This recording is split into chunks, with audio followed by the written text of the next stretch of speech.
PTI में forward block 10 PPP में शामिल हो गए और ये कश्मीर की हुकूमत की तब्दीली का मामला है। 10 जो अरकान है पीटीआई के, उन्होंने पीपल्स पार्टी के साथ शामिल होने का मुआहदा कर लिया है और ये कहा जा रहा है कि 27 मेंबर्स का हदफ पूरा हो गया है और कश्मीर में जो हुकूमत की तब्दीली है ये इसमें पीपल्स पार्टी लीड ले रही है और ये हुकूमत जो है वो पीपल्स पार्टी की तरफ जा रही है। और इसमें खासतौर पर जो दो बड़े अहम किरदार हैं, सरदार अतीक और रासन इब्राहिम ने भी यकीनदानी कराई है कि वो पीपल्स पार्टी की आने वाली हुकूमत यानी जिसको वो वज़ीर आज़म नामजद करेंगे उनको वोट देंगे। तो आप क्या समझते हैं कि आज़ाद कश्मीर के अंदर ये हुकूमत की तब्दीली का मामला है, ये खुश उसलूबी से तय पा जाएगा और क्या ये जो है वो इस्तीफे से होगा, वज़ीर आज़म को इस्तीफा देना पड़ेगा या ये तहरीक अदम एतमाद लानी पड़ेगी? अलवी साहब, अगेन ये जमहूरियत का इससे बदतरीन, इससे बड़ा मजाक कोई हो नहीं सकता जो इस वक्त हमें आज़ाद कश्मीर के अंदर देखने को मिल रहा है। यानी ये ऐसी हुकूमत जो बन ही लोटों के जरिए रही है, हॉर्स ट्रेडिंग के जरिए, फ्लोर क्रॉसिंग के जरिए, फॉरवर्ड ब्लॉक बन के जो हुकूमत बन रही है, उसकी इखलाकी साख क्या है, उसकी सियासी और कानूनी हैसियत क्या है, और फिर सबसे पहले तो ये एस्टैब्लिश करें कि ये हुकूमत तब्दील क्यों की जा रही है। क्या अकेला प्राइम मिनिस्टर नाहल था? क्या अकेला प्राइम मिनिस्टर नाहली का जिम्मेदार है? ये जो बाकी लोग उसी हुकूमत का हिस्सा रहे और ये सिर्फ एक प्राइम मिनिस्टर का चेहरा तब्दील करके बाकी सारे के सारे लोग वही सिस्टम, वही हुकूमत, वही तर्ज हुक्मरानी, वही माइंडसेट, उसके साथ आप क्या तब्दीली लेकर आएंगे?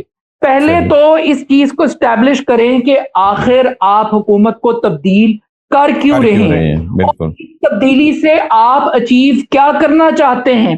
पहले पब्लिक को ये तो बता दें।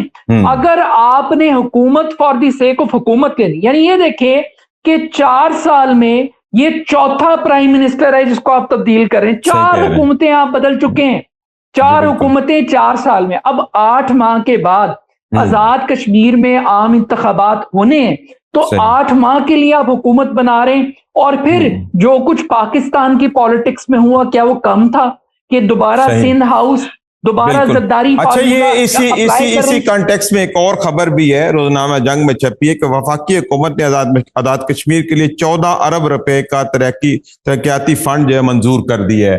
तो उधर ये तब्दीली का मामला चल रहा है, क्या ये उसी हॉर्स ट्रेडिंग के लिए तो नहीं इस्तेमाल हो जाएंगे 14 अरब रुपए? अलवी साहब, बात यह है कि मुस्लिम लीग नून इस मामले में थोड़ी सी समझदार या थोड़ी सी चालाक पाई गई है।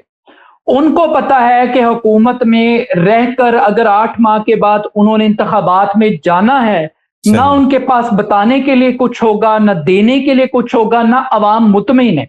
आपको ये समझना है कि ये जो सब कुछ हो रहा है ये क्यों हो रहा है। बुनियादी तौर पर अवामी एक्शन कमेटी जो आजाद कश्मीर की थी, जिसमें सिविल सोसाइटी और ताजर थे, उन्होंने इस पूरे पॉलिटिकल सेटअप को फेल कर दिया, फ्लॉप कर दिया है। ये ठुस हो गई हैं, ये कंपनियां खत्म हो गई हैं, ये नून लीग, ये पीपल्स पार्टी, ये पीटीआई, ये सारे ब्रांड फ्लॉप हो गए हैं और पब्लिक का एक डिसकनेक्शन है इस पूरे पॉलिटिकल सिस्टम के साथ, इस अशराफिया के साथ। अब यहां पर पाकिस्तान में एक बड़ी तशवीश है कि यार हम इनको बिजली भी सस्ती देने के लिए तैयार हैं, हम इनको आटे पर भी सब्सिडी देने के लिए तैयार हैं, लेकिन आजाद कश्मीर की आवाम अब ये जो डमी प्रॉक्सी है ना कि जाती उमरा से मुजफ्फराबाद चलेगा या जरदारी हाउस से या बनी गाला से बैठकर चीजों को कंट्रोल किया जाएगा, लोग आजाद कश्मीर के इस पूरे सिस्टम को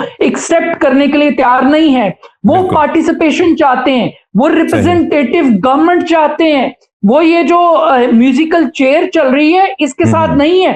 अब वो क्या कह रहे हैं? वो कह रहे हैं कि यार ये जो आपने मुहाजिरीन के नाम पे जो सीटें मुख्तस की हुई हैं, इनको आप खत्म करें, इसको आप इस्तेमाल करते हैं हॉर्स ट्रेडिंग के लिए, और ये बात फैक्ट है। फिर उसके बाद वो क्या कह रहे हैं? वो कह रहे हैं अपने अखराजात कम करें, काबीना के साइज को कंट्रोल करें।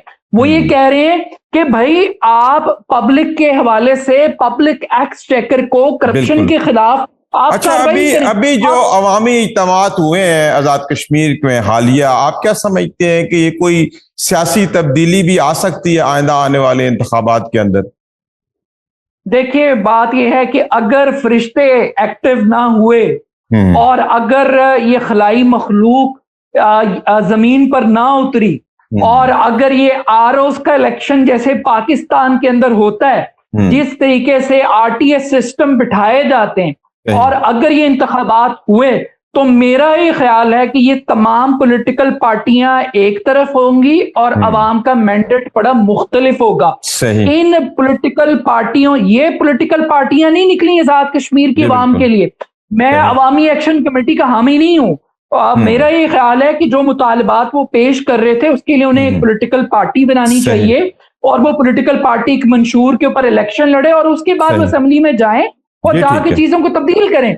लेकिन यहाँ पर जो सोच और अप्रोच और जो मेंटालिटी है वो बड़ी मुख्तलिफ है।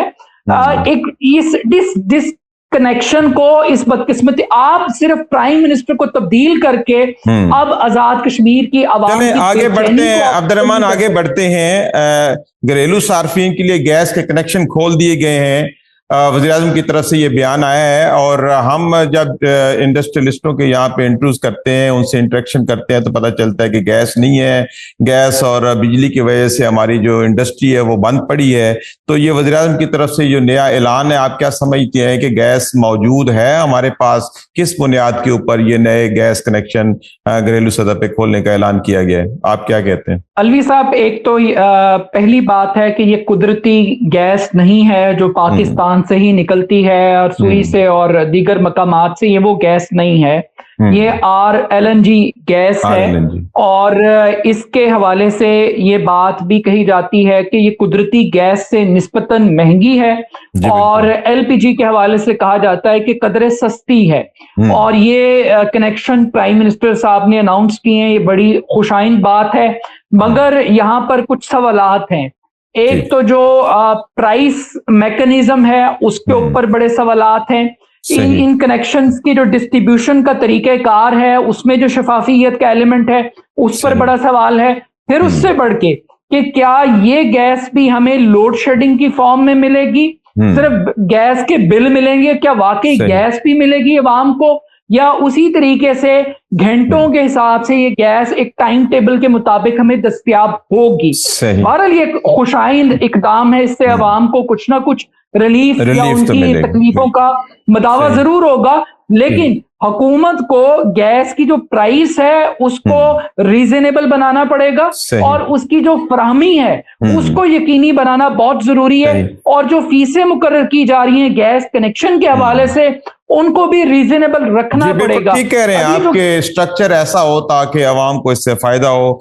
अब्दुर्रहमान, आखिरी खबर की तरफ चलते हैं। लाहौर आज भी दुनिया का आलूदा तरीन शहर है, तो सूरत हाल दिन ब दिन खराब होती जा रही है। जो हम आगे बढ़ रहे हैं सर्दियों की तरफ, फ़िज़ाई आलूदगी बढ़ रही है।